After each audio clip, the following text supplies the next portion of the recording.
विरार के मारंबलपाड़ा jetty किनारे Ro-Ro बोट अटकने से सफर कर रही जनता को लगभग 2 घंटे असुविधा के कारण जूझना पड़ा।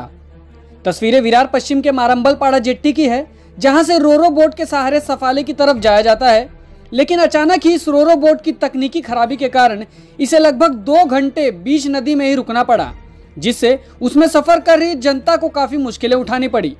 जानकारी के लिए आपको बता दें कि इस रोरो बोट में लगभग सैकड़ों 2 पहिया वाहन मौजूद थे तथा कई 4 व्हीलर तथा लगभग 200 के आसपास लोग मौजूद थे। मौजूदा लोगों ने जानकारी देते हुए बताया कि गिरिजा नामक चल रही रोरो बोट सेवा की हालत काफी खराब हो चुकी है, चूंकि उसके पश्चात भी उसे सफर के लिए उपयोग में लाया जा रहा है, जो कहीं न कहीं आने वाले समय में धोखा तथा बड़ी दुर्घटना निर्माण कर सकता है। सर, काय नेमकी घटना घडलेली आहे, काय सांगा? गेल्या अनेक वर्षांपासूनची इथल्या प्रवाशांची मागणी होती की रोरो सेवा चालू व्हायची। रोरो सेवा चालू झालेली, पण ही सुवर्णदुर्ग फिशिंगने जी बोट दिलेली ही भंगार स्वरूपाची बोट आहे। कारण आज 5:30 आज रविवार आहे आणि जलसार सफाळ्यावरून मारंबलपाडा विरारच्या दिशेने जी बोट निघाली 5:30ला, ती इथे जेट्टीच्या जवळ आल्यानंतर याचा जो रॅम्प उचलणारा जो रोपवे आहे, जो एका युनिटला जोडलेला आहे, त्या युनिटचा हायड्रोलिक पाईप ब्रेक होऊन त्याच्यातून प्रचंड प्रमाणामध्ये ऑइल बाहेर पडलं। त्याच्यानंतर इथली समुद्राच्या आतमध्ये, खाडीच्या आतमध्येच ही रोरो बोट थांबवण्यात आली। जवळपास 1.5 तासानंतर आता जेमतेम त्यांनी जुगाड करून हा काठावरती आणलेली आहे। सुरुवातीला या कर्मचाऱ्यांकडे काहीही प्राथमिक त्याच्यावरती तांते जो रिपेरिंगची व्यवस्था काहीही नव्हती। लिटरली इलेक्ट्रिक पीयूसी टेप ने बांधण्याचा त्यांचा प्रयत्न झालेला। जवळजवळ 1 तासानंतर त्यांनी कुठून तरी सायकलचा टायर ट्यूब आणून त्याच्यावरती बांधला। मी त्यांना मोठी प्रवासी आतमध्ये होते, जवळपास माझ्या मते तरी 35 ते 40 4 व्हीलर आहेत, त्याच्यामध्ये 2 व्हीलर देखील तितक्याच आहेत। म्हणजे क्षमतेपेक्षा जास्त प्रवासी आहेत त्याच्यामध्ये, आणि वेळ तुम्ही त्यामध्ये अडकू पडले जवळपास 1.5 तास आणि त्याच्यामध्ये प्रचंड जोरात जवळ 10 मिनिटं जोरात पाऊस झाला। आणि जेव्हा मी व्हिडिओ शूटिंग करायला लागलो आणि करायला लागलो, तेव्हा इथले कर्मचारी उद्धटपणे बोलायला लागलेले। एक निजाई नावाचा एक आहे, तो उद्धटपणे बोलतो। गेल्या आठवड्यामध्ये पण त्यांनी माझ्याशी उद्धटपणे वर्तन केलं होतं।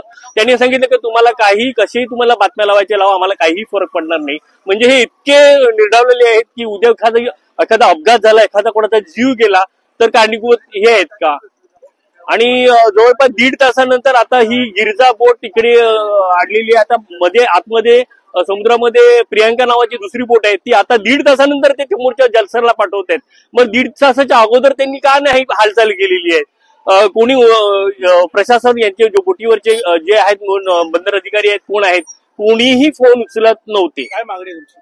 मागणी याची आहे की ही जी सुवर्णदुर्ग जी बोट आहे ही नव्याने दुसरी आणावी, कारण ही आणि यांचं हे रद्द करण्यात यावं, कारण हे प्रवाशांच्या जीवाशी खेळत आहेत। यांच्याकडे लिमिटपेक्षा जास्त, फक्त पैशाची हवा आहे यांना, लिमिटपेक्षा जास्त याच्यामध्ये प्रवासी भरतात। उद्या दुर्घटना घडून कोणाचा जीव गेला तर काय करणार आहे? प्रचंड याच्यामध्ये मनस्ताप होतो। 1.5 तास ऑपोजिट साईडचे ज्या जलसारला जे होते, माझ्या स्वतःच्या 2 फॅमिलीच्या 2 गाड्या तिथे अडकलेल्या आहेत, त्या आता वरई फाटून हायवेवरून पुन्हा विरारला येत आहेत।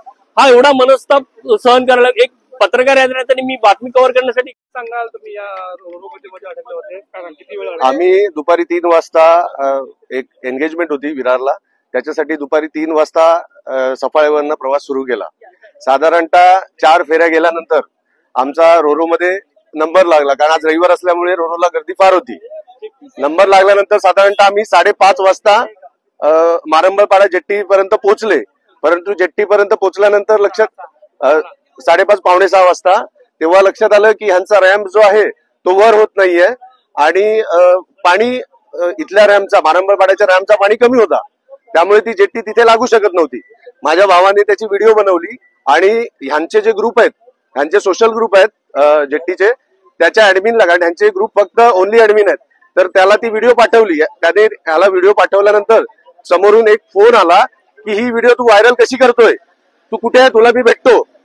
त्याच्यानंतर मी फोन केला, मी म्हटलं मी फोन घेतला, मी जेट्टीमध्येच आहे, तू जेट्टीमध्ये मला भेटायला ये, तू कर्मचारी आहे किंवा जो कोणी आहे ना, मला ये, मी जेट्टीमध्येच अडकलेलो आहे, तू पहिलं प्रवाशांचं काय करायचं ते बघ, प्रवाशांना सुरक्षित कसं बाहेर काढायचं हे बघ, व्हायरल करायची व्हिडिओ की नाही करायची तो आमचा अधिकार आहे, आणि आम्ही लोकांना कळवण्यासाठी, त्याच्यानंतर ह्या लोकांनी त्या ग्रुपवरती एक पोस्ट टाकली 1 तासानंतर की तांत्रिक बिघाड असल्यामुळे ही जेट्टी सेवा सध्या बंद आहे. तर हे प्रवाशांनी आक्रमक भूमिका घेतल्यानंतर हे प्रशासन ह्या पोस्ट टाकते की जेट्टी बंद आहे. म्हणजे हा फक्त पैसे कमवण्याचा आणि सुरक्षितेच्या दृष्टीने आज ही जेट्टी बाहेर तात्काळली. त्या जेट्टीमध्ये लहान मुलं, वृद्ध, इथे ना पाण्याची सोय ना खाण्याची सोय, अक्षरशः लहान मुलं भुकेने व्याकुळ झाली आहे. आमच्या गाडीमध्ये सुद्धा एक लहान मुलं आहे. ते म्हणते साधारणतः 30 एक मोठी वाहनं होती आणि बाईक्स होत्या. त्या वाहनांमध्ये लहान मुलं आणि वृद्ध व्यक्ती होते. लहान मुलं अक्षरशः मला भूक लागली आहे असं हे करत होते. परंतु हे टेक्निकल यांचा जो फॉल्ट होता त्याच्यामुळे पाणी वाढल्याशिवाय जेट्टी लागणार नाही. साधारणतः आता बघा 2 तासानंतर आमची यामधून सुटका झालेली आहे. म्हणजे 3 वाजता सुरू केलेला प्रवास आमचा 7:30 वाजता आज संपलेला आहे. आमचा तो कार्यक्रमही संपलेला आहे. आता आम्हाला पुन्हा विरारला येऊन आता आम्ही पुन्हा सफाळ्यालाच रिटर्न जायचंय. कारण आमचं मागणी तुमची नाही याच्यावरती या प्रवाशांच्या ही सेवा जी चालू केली आहे निश्चितच चांगली सेवा आहे. परंतु एकच जेट्टी आज शनिवार रविवारी 3-3 तास जेट्टीसाठी नंबरसाठी वेटिंग करायचं, तर ही काही सेवा नाहीये. म्हणजे अहमदाबाद हायवेला जायचं तर 3 तास लागणार प्रवासाला आणि जेट्टीने जायचं तर 3 तास वेटिंगचा हे लागणार. तर जेट्टीचे फेऱ्या वाढवाव्या. म्हणजे मध्यंतरी 2 जेट्टी, एक मारंबळपाड्यावरनं आणि एक जलसारवरनं, अशा कमीत कमी 2 जेट्टी सेवा चालू पाहिजेत. तर प्रवाशांचा वेळ वाचेल. नाहीतर ह्या जेट्टीला पण जर जो हायवेला जाण्या इतका वेळ लागतोय तर इतका वेळ लागणार असेल तर ह्या सेवेचा काहीही उपयोग होणार नाही. आणि प्रवाशांच्या सुरक्षिततेकडे लक्ष दिलं पाहिजे.